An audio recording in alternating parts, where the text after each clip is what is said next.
I'm going to tell a little story about Ted Kennedy. But, you know, Rick and I come from a rough and tumble neighborhood. And we grew up in rough and tumble times. We have thick skin. And sometimes these things occur. It's not badly intentioned, it's just the way we are. Anyway, it was in the later part of the standoff at Wounded Knee. And the Lakota Treaty Council, along with Fool's Crow, Matthew King, Kill's Enemy, sent emissaries to the Onondaga Nation. They wanted help. And because we were a traditional system and we talk about peace, they came and they asked if we could help to bring peace to this fight at Wounded Knee. So we did. And we went out. I talked with Secretary of State Rogers before I left. If you remember, during that time, President Nixon was in a hole. He had disappeared. He was under tremendous pressure. And the White House was under her Ehrlichman and Haldeman. Anyway, Secretary of State Rogers said, he said, Lakotas shooting Lakotas is one thing. He said, Lakotas shooting Iroquois is another. And I said, well, we're not there, you know, to be shooting at one another. We're there to try to bring peace. And he said, well, we are not in charge of what's going on out there. He said, we've sent government officials there, and they've been put in jail by the FBI. He said, they're out of control. He said, we can't guarantee. I said, I'm not asking for a guarantee. I'm just telling you, we're going out there, and I don't want you shooting me.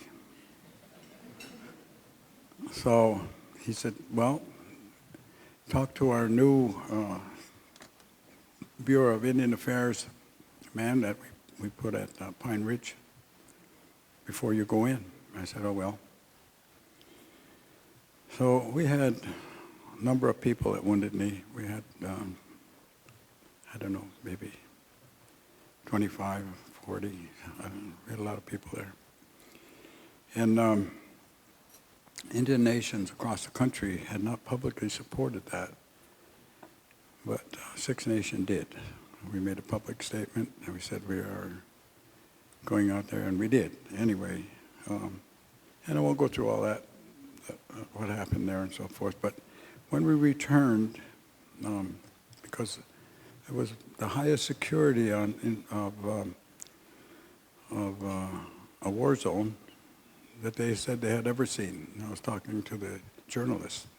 They couldn't get further than Pine Ridge, which was some miles away from Wounded Knee.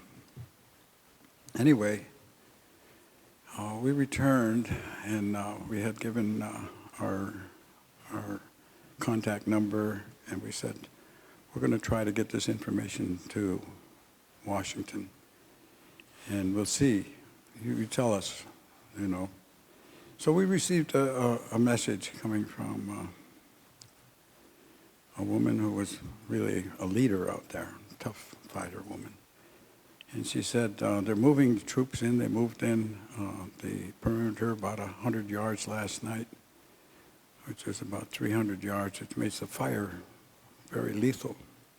You move in 100 yards and the fire becomes very lethal. And there were heavy exchanges, you know, of gunfire out there. And one night that we estimated over 70,000 rounds coming in. It was a real fight. And anyway, they said they're moving, and they're going to assault on Friday. We get the information we have, they're going to assault on Friday, they're going to use gas. And I saw the canisters when we went into Pine Ridge. I saw those big canisters. I said, what are those things for? And got no answer. But anyway, I knew they had the gas there. So we called the chiefs, Six Nation chiefs, who were on alert to move. And we said, well, we have an option here. We have either to go to Wounded Knee right now or to Washington to see if we can avert. And we had to make up our mind. I said, well, since we were just putting everybody in jail that were showed up over there, we said we'd probably wind up in jail right away and be of no use, so maybe we better go to Washington. So they sent two of us down, Chief Paulus and myself. This is 73, a little bit younger, a little bit springier than I am right now. And they said, see if you can talk to somebody and set up meetings for us. So we went, and we could get nowhere. Monday went by, Tuesday went by. Every door was shut. Nobody wanted to talk to us, and everybody was in a hole. Nobody wanted to move down there. They were paralyzed. Washington was paralyzed. It was Tuesday night, and I said to Irv, I said, we better call the chiefs, tell them to come down, and maybe all of us can do something. So we called them, and they came in the next morning, 16 chiefs. Some as old as 80, my age right now. So anyway, we went on all day Wednesday. We finally broke through with a congressman from New York, Congressman Hanley. And he met with us, and I said, okay, I said, we need to get to somebody who can get to the White House, who can stop this assault, which is planned for Friday. And we couldn't, he said, okay, he said, I'll give you Aberresc. We went to Aberresc, and curiously hostile. I don't know what it was, you know. But our message was simply, look, we're not here to negotiate. We're here to tell you that they've cut off food supplies, which is against all of the rules of war. They're using starvation as a process. And we went through, these are 10 points we had, and we said, we're just here to tell you that on Friday there's a planned assault going in, and it's up to you to stop it. And when we leave here, you'll be one that know, and when Friday comes and the assault comes, we'll make it public that you knew. And that's all we have to say. And that was our message. And we went around, and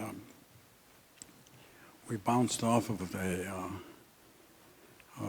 Ted Kennedy's staff about 3 times.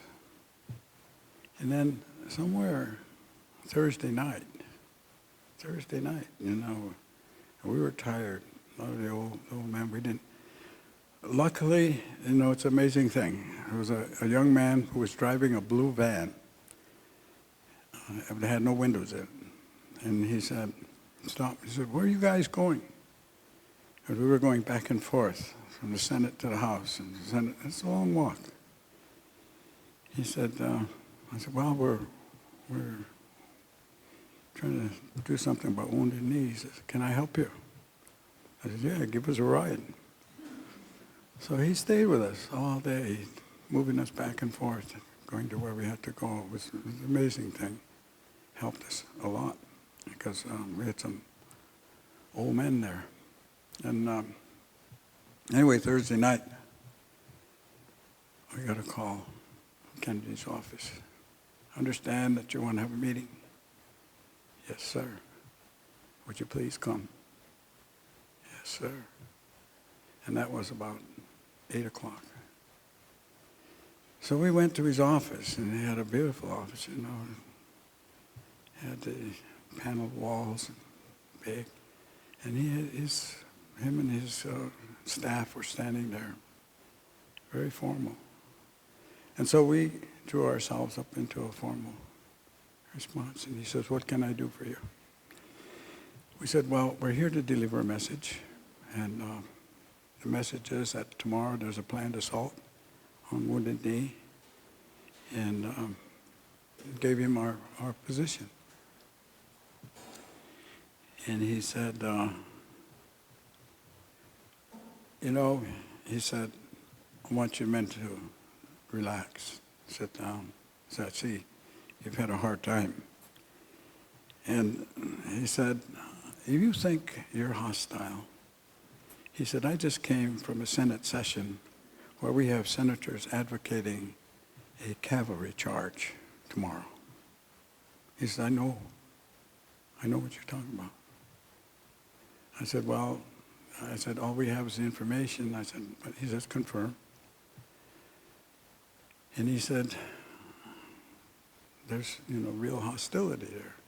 A cavalry charge, 1973. And I said, well, we're here to see what we can do to stop it. He picked up the phone. He said, have a seat, sit down. And he said, and he called the White House. And I think it was Ehrlichman that picked up the phone. And he really rendered a tirade that was memorable. And he said, don't you do it.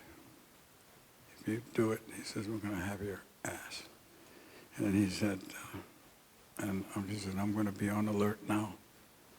And he finished his statement. And we looked at him. We thanked him. He said, you men had anything to eat? And we said, not yet. He said, it's pretty hard to get something around here this time of night. He said, but let me call. And you guys go over, and he says, it's going to be on me. So we had a big steak. And that night, I had to leave that group and go on up to New York to try to do the same thing at the UN. And the men went home, and we called back over there and told them, we think we stopped it, but don't count on it, because it was pretty bad out there. And as it turned out, it did stop the assault. And this past month, when we were visiting, we had planned to go over to Mr. Kennedy's office and hand him this letter of thank you. And it just so happened he couldn't make it there that day, so he never received that letter. So we're going to send it to the family. But very few people know that. But when it was really needed, and when we couldn't find maybe 3 or 4 friends on the hill, he stood pretty tall. And we're ever grateful. And for the whole family, as a matter of fact, I think that if Robert Kennedy lived, he would have been the greatest advocate for Indians that this country would have ever seen. Because he was in that direction, heavily. But that's the way it is, None of us are guaranteed to see the sun down today. So that's the way life is. But I think you should know, that this man has gone through a lot. And anybody in public office, catches hell, as you know. And I just wanted you to have that story about him. And we'll make sure that his family hears it too. Done it. Thank you.